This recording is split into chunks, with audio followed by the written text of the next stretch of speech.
தமிழ் கடவுளான முருகப்பெருமான் செவ்வாய்க்குரியவர்.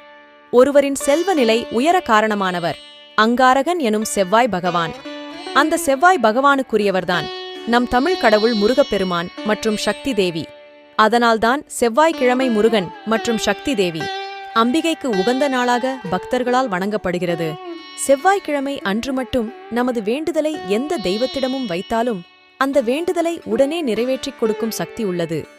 கார்த்திகை நட்சத்திரம், விசாக நட்சத்திரம் அல்லது விசாக நட்சத்திரம் அமைந்த செவ்வாய்க்கிழமை விரதத்திற்கு பலன் அதிகம் உண்டு. செவ்வாய்க்கிழமையில் பிறந்தவர்களுக்கு மறுபிறவி கிடையாது என்று புராணங்கள் கூறுகின்றன. செவ்வாய்க்கிழமைகளில் விரதம் இருந்து முருகப்பெருமானை வணங்கி துவங்கும் செயல்கள் வெற்றியடையும் என்பது நம்பிக்கை.